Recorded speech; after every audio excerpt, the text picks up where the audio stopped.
கிரேக்க நாட்டுல அந்த காலத்துல டெல்ஃபி அப்படின்னு சொல்லிட்டு ஒரு தேவாலயம் இருந்ததாம். அந்த தேவாலயத்துல போயிட்டு நம்ம எந்த கேள்வி கேட்டோம்னாலும் நம்ம கேட்கிற கேள்விக்கான பதில் அசரீரியா நம்முடைய காதுகள்ல ஒலிக்குமா. அங்க போயிட்டு ஒரு மனிதர் என்ன பண்ணிருக்காரு, இந்த உலகத்துடைய மிகப்பெரிய அறிஞர் யாருன்னு கேட்டிருந்திருக்காரு. ஏன் அவருக்கு அப்படிப்பட்ட ஒரு ஆசை வந்ததுன்னு தெரியல. ஆனா இவர் போய் கேட்ட உடனே பதிலும் வந்திருக்குது அசரீரியா, சாக்ரட்டிஸ் அப்படின்னு சொல்லிட்டு. இவருக்கு உடனே ஆசை வந்துருச்சு, யார் அந்த சாக்ரட்டிஸ், தேடி போய் பார்ப்போம் அப்படின்னு சொல்லிட்டு சாக்ரட்டிஸை தேடிட்டு போனா, சாக்ரட்டிஸ் ஒரு கொத்தனார் மாதிரி நின்று ஒரு காம்பவுண்ட் சுவர் கட்டிட்டு இருந்திருக்காரு. இவருக்கு உலகத்தின் மிகப்பெரிய அறிஞர் காம்பவுண்ட் சுவர் கட்டுவாரா அப்படின்னு சொல்லிட்டு ஒரு டவுட், ஒரு சந்தேகம். நேரடியாக அவர்கிட்டயே போயிட்டு கேட்டாராம், இந்த மாதிரி டெல்ஃபி தேவாலயத்துக்கு போனேன், இந்த உலகத்துடைய மிகப்பெரிய அறிஞர் யாருன்னு கேட்டா உங்களுடைய பேர் தான் எனக்கு பதிலா வந்துச்சு. ஆனா இங்க பார்த்தா நீங்க கொத்தனார் மாதிரி நின்று சோறு கட்டிட்டு இருக்கீங்க, என்னால நம்பவே முடியல அப்படின்னு இவர் சொன்னாராம். அதுக்கு சாக்ரட்டிஸ் சொன்னாராம், என்னாலையும் நம்ப முடியல, இந்த உலகத்துடைய மிகப்பெரிய அறிஞரா நான் எப்படி இருக்க முடியும், எனக்கே இதுல நம்பிக்கை இல்லையேனாராம்.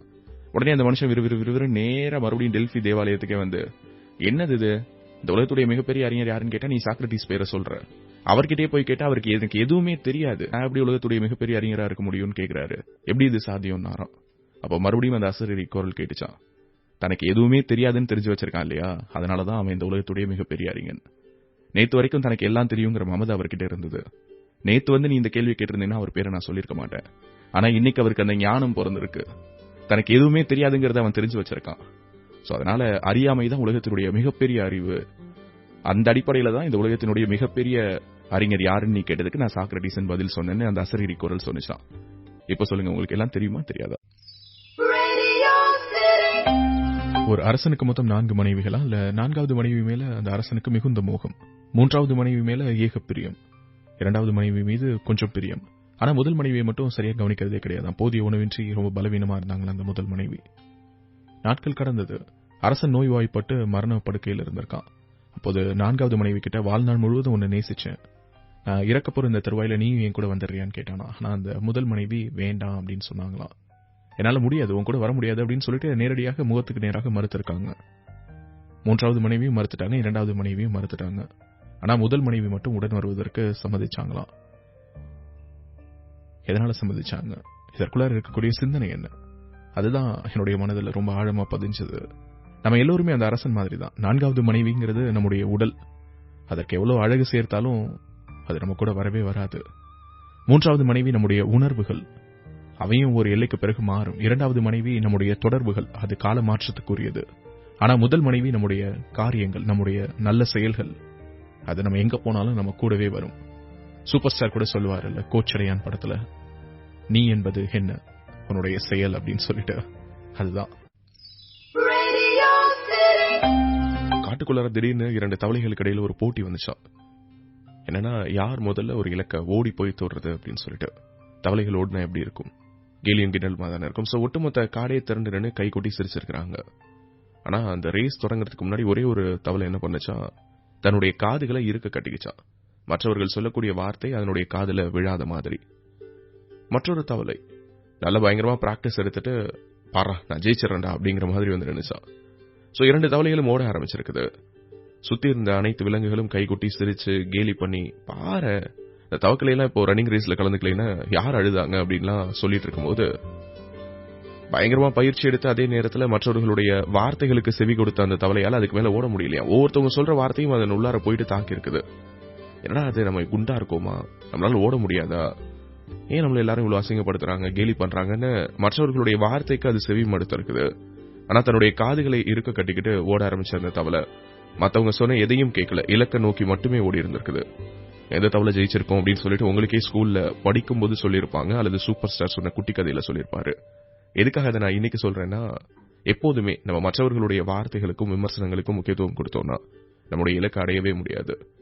என்னைக்கும் நீயே உனக்கு ராஜா அப்படிங்கிற ஒரு எண்ணத்தோடு தான் ஓடணும். டேவிட் என்ற ஒரு சிறுவனுக்கு தீர்க்கவே முடியாத புற்றுநோய் அப்படின்னு சொல்லிட்டு டாக்டர் சொல்றாங்க. அதுவும் அவனுடைய கால் கடுமையாக பாதிக்கப்பட்டிருக்குது. அங்க ஒரு அறுவை சிகிச்சையும் செய்ததுனால அவனால் நடக்க முடியல. அது மட்டுமல்ல, அவனுடைய முதுகு தண்டிலையும் அந்த புற்றுநோயினுடைய தொற்று அதிகமா இருந்ததா. இந்த பையனை காப்பாற்றவே முடியாது அப்படின்னு சொல்லிட்டு டாக்டர்ஸ் கையை விரிச்ச போது அந்த பையன் மட்டும் உறுதியா நம்பினானா, இல்ல நான் பொழைச்சிக்குவேன் அப்படின்னு சொல்லிட்டு. அந்த பையனுடைய அம்மா அப்பா நல்ல பணக்காரர்கள், எவ்வளவு வேணாலும் கோடி கோடியா கூட்டி கொடுக்கறோம்னு சொல்லியிருந்திருக்காங்க. நீங்க எவ்வளவு வேணாலும் செலவு பண்ணலாங்க, ஆனா உங்க பையனை காப்பாற்ற முடியாதுன்னு மருத்துவம் கை விரிச்சிருச்சு. சரி ஓகே, நம்முடைய பையனுடைய கடைசி நாட்கள்ல அவன் ஒரு பண்ணை வீட்டுல தங்கி ஓய்வு எடுக்கட்டும் அப்படின்னு சொல்லிட்டு கூட்டிட்டு போயிருந்திருக்காங்க. அங்க சின்ன வயசுல இருந்த இந்த டேவிட் என்ற சிறுவன் பார்த்த ஒரு குதிரை அப்போதைக்கு குட்டியா இருந்து இப்ப வளர்ந்து நின்று இருக்கு. அதனுடைய பெயர் ரோடியோ ஜோ. தினமும் அந்த குதிரை கூட தான் பேசிட்டு இருப்பானா. அம்மாவுக்கும் அப்பாவுக்கும் ஒரே கவலை, என்னடா அது நம்ம பையன் அவனுடைய வாழ்க்கையின் கடைசி நாட்கள்ல கூட குதிரை கூட பேசிட்டு இருக்கானே அப்படின்னு.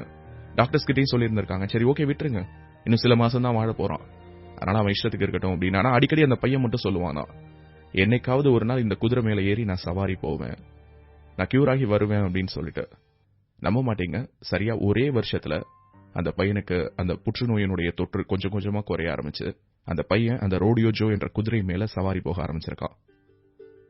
எப்படி இது சாத்தியம்?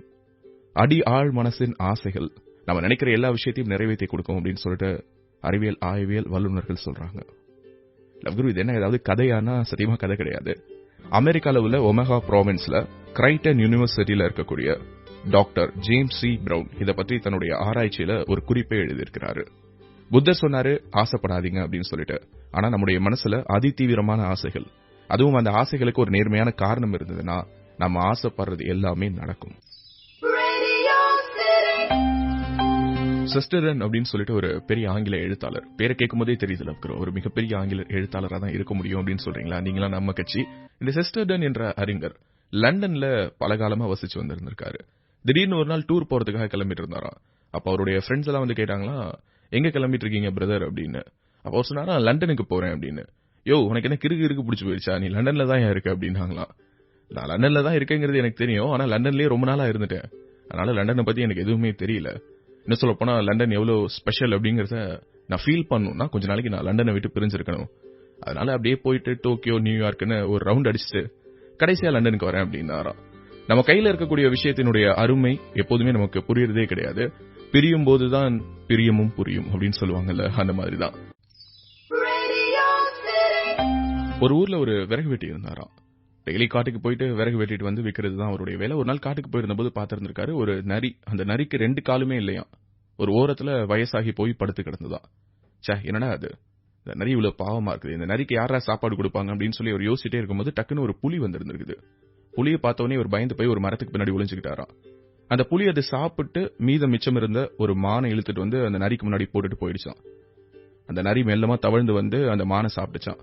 அப்ப இந்த விறகு வெட்டிக்கு ஒரு யோசனை வந்திருந்திருக்குது, என்னடா அது, தன்னால சாப்பிட முடியாது, இறை தேடி அலைய முடியாது அப்படிங்கிற ஒரு நரிக்கு கடவுள் தானாவே சாப்பாடு கொண்டு வந்து அதுக்கு முன்னாடி வச்சுட்டு போறாரு புலி ரூபத்துல. எதுக்கு நாமெல்லாம் உழைக்கணும், பேசாம இன்னையில இருந்து விறகு வெட்டுறதை விட்டுட்டு கடவுளே கதின்னு போய் உட்கார்ந்துடலாம் அப்படின்னு சொல்லிட்டு நேரா ஊர்ல இருந்த ஒரு கோவில் வாசல்ல போய் உட்கார்ந்துட்டாராம். கடவுள் எல்லாத்தையும் பாத்துக்குவாரு, எனக்கு எந்த விதமான கவலையும் இல்ல அப்படின்னு சொல்லிட்டு அந்த கோவில் வாசல்லே கதியா கிடந்திருக்காரு. பார்த்தா ஒருவேளை சாப்பாடு கூட கிடைக்கல. ஒரு நாள் 2 நாள் ஒரு வாரம் ஓடி இருக்குது காலம். ஒரு வாரத்துக்கு அப்புறம் பார்த்தா செமையா இழைச்சு போய் துவண்டு போயிட்டாராம். அப்ப கடவுள் கிட்ட சொல்லியிருந்திருக்காரு, கடவுளே உன்னை நம்பிதானே நான் வந்து உட்கார்ந்தேன், ஒரு காட்டுல இருக்கக்கூடிய வயசான நரிக்கு சாப்பாடு போடுற, ஆனா உன்னையே நம்பி கதின்னு வந்து உட்கார்ந்து இருக்கக்கூடிய இந்த ஏழைக்கு சாப்பாடு போடலையே அப்படின்னு சொல்லிட்டு. அப்போ கடவுள் முன்னாடி வந்து சொன்னாரா, நீ ஆக்சுவலா அந்த நரியை பார்த்து இம்ப்ரெஸ் ஆகிருக்க கூடாது, நீ அந்த புலியை பார்த்து இம்ப்ரெஸ் ஆகிருக்கணும். தன்னுடைய தேவைக்கு போக மீதி இருக்கிறத இயலாதவங்களுக்கு கொடுக்கிற அந்த புலியை தான் நான் உனக்கு எக்ஸாம்பிளா காட்டணும்னு நினைச்சேன். ஆனா உன்னுடைய பார்வை அந்த நரியை நோக்கி போயிடுச்சு, இது ஓன் தப்பா ஏன் தப்பான்னு கடவுள் கேட்டாராம். இந்த மாதிரிதான் கடவுள் நமக்கு உணர்த்தணும்னு நினைக்கக்கூடிய விஷயம் வேற, நாம உணர்ந்துக்கிற விஷயம் வேற. நாம தப்பா புரிஞ்சு வச்சுக்கிட்டு கடவுளை திட்டிட்டு இருக்கோம். சைனால கன்ஃபியூஷியஸ் அப்படின்னு சொல்லிட்டு ஒரு மிகப்பெரிய அறிஞர் இருந்தாரா. அவருடைய சீடர்களுக்கு நிறைய அவர் சொல்லி கொடுத்திருந்திருக்காரு. இருந்தாலும் அவருடைய வாழ்க்கையின் கடைசி நாள் மரண படுக்கையில் அவர் இருக்காரு. அப்ப அவருடைய சீடர்கள் எல்லாம் சுத்தி நின்று அவர்கிட்ட கேட்டாங்களாம், உங்ககிட்ட இருந்து நாங்க கடைசி ஏதாவது கத்துக்கணும்னு சொல்லி ஆசைப்படுறோம், ஏதாவது எங்களுக்கு சொல்லிக் கொடுங்க அப்படின்னு. உடனே ஒரு வாயை திறந்து காட்டினாரா, என்னுடைய வாயை நல்லா உற்று பாருங்க அப்படின்னு.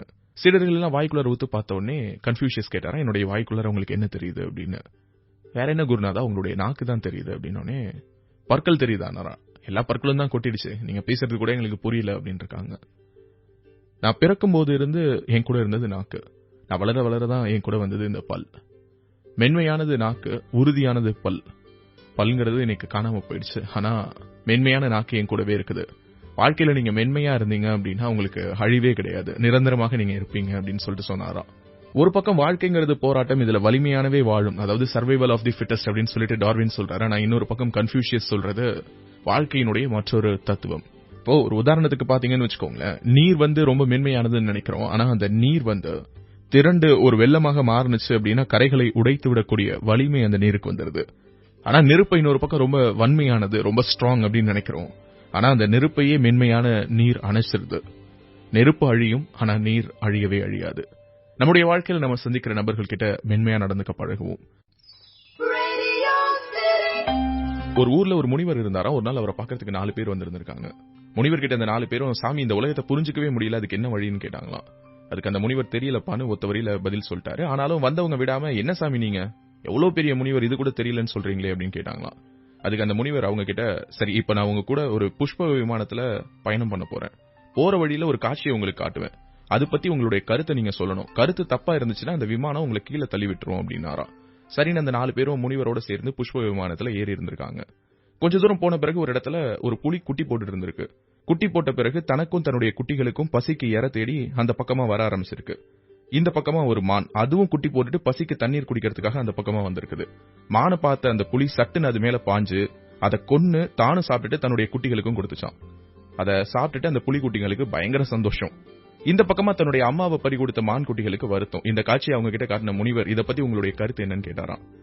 அதுக்கு அந்த 4 பேர்ல ஒருத்தர், இது ரொம்ப தப்பு, மான் குட்டிகளுக்கு இப்ப தாய் இல்லாம போச்சேனாராம். உடனே அவர் அந்த விமானம் கீழே தள்ளி விட்டுருச்சு.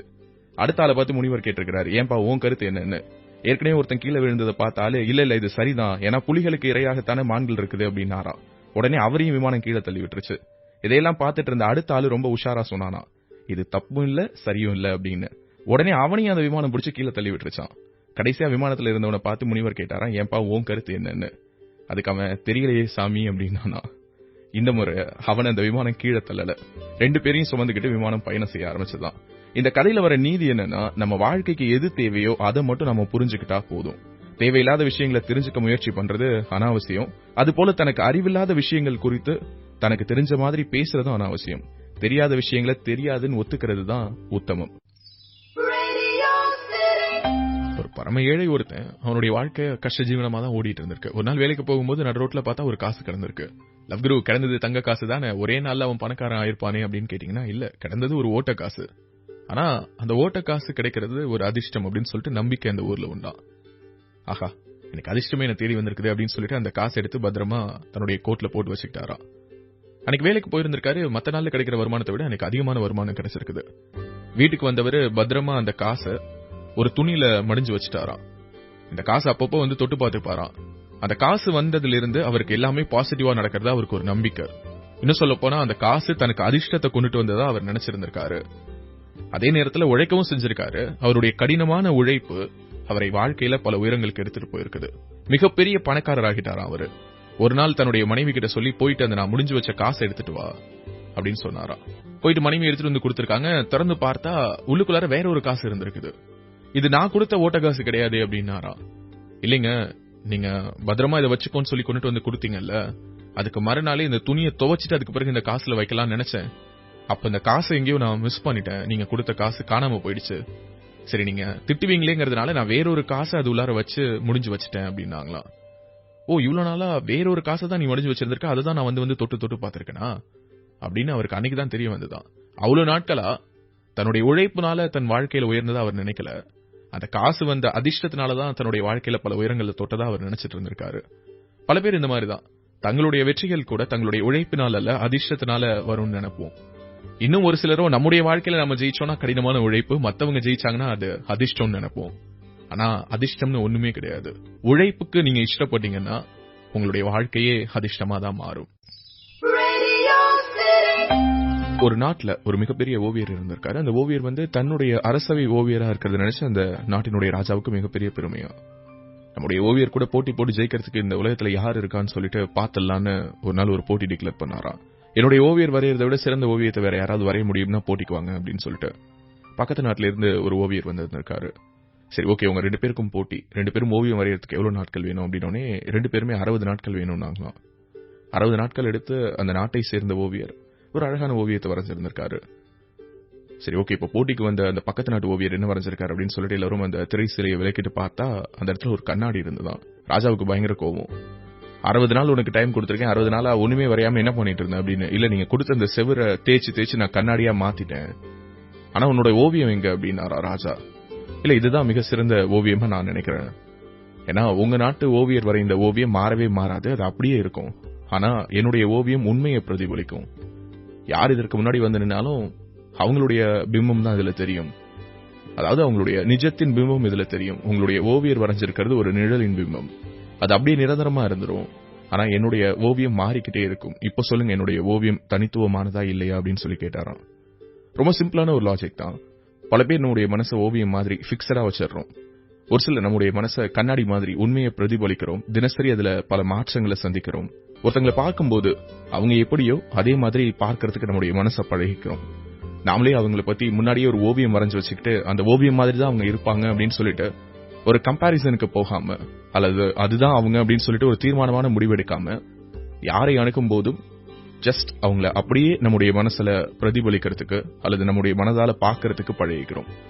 மனசை என்னைக்கும் ஓவியம் மாதிரி வச்சிடலாம கண்ணாடி மாதிரி வச்சுக்கிட்டோம் அப்படின்னா ஒவ்வொரு நாளுமே சலிப்பில்லாத நாளாக தொடங்கும். Stay tuned. நான் உங்க ரேடியோ சிட்டி லவ் குரு.